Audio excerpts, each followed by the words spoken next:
តើវាសនារបស់លោកខៀវសុងច័ន្ទសុធាមន្ត្រីនគរបាលពាក់ស័ក្តិ5នឹងមានវាសនាបែបណាក្រោយតែងតែមានរឿងអាស្រូវមិនចេះចប់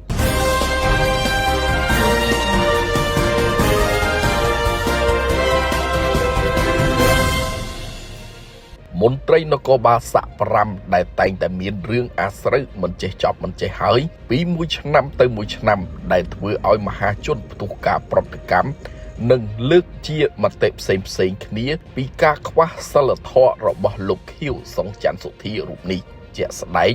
កាលពីពេលថ្មីនេះលោកបានគំរាមគេចាប់វាយខ្នោះនិងចាប់ដាក់គុកដោយគ្រាន់តែរឿងគ្រោះថ្នាក់ចរាចរណ៍បន្តិចបន្តួចសោះចំពោះរឿងអាស្រូវពិសេសខ្វះសិលធម៌របស់លោកខៀវសុងច័ន្ទសុធានេះ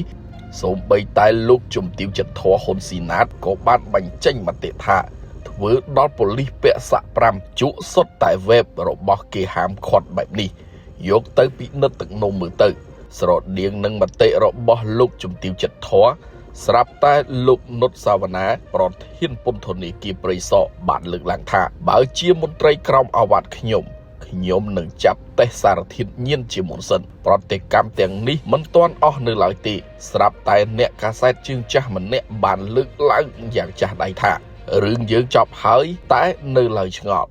ករណីជក់បារីអេឡិចត្រូនិកដែលច្បាប់ហាមឃាត់ការគំរាមកំហែងបំផិតបំភ័យជាសាធារណៈបើករថយន្តប៉ូលីសដោយពុំមានឯកសណ្ឋានជាប៉ូលីសការចតរថយន្តចោលលើកន្លងផ្លូវសម្រាប់ទោចក្រយានយន្តបង្កឲ្យមានគ្រោះថ្នាក់លាក់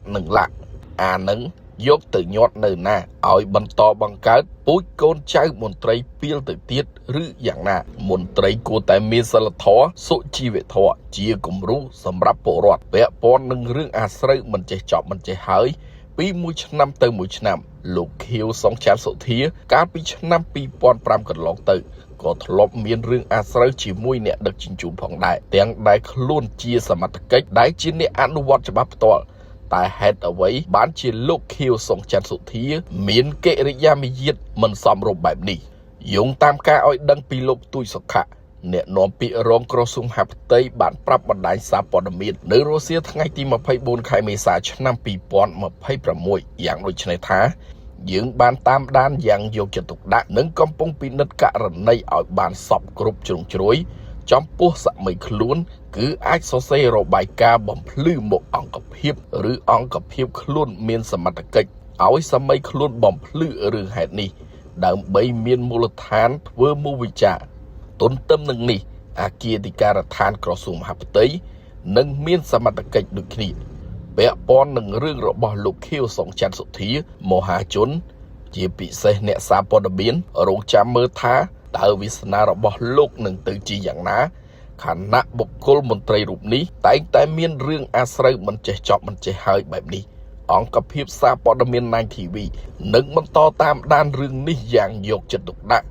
និងធ្វើពីបច្ចុប្បន្នភាពរឿងនេះបន្តទៅទៀតនៅវគ្គក្រោយanh chỉ ấy thôi anh xã là cho ta thuốc ấy anh gì ạ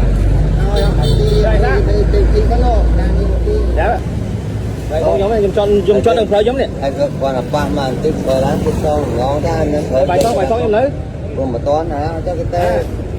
toán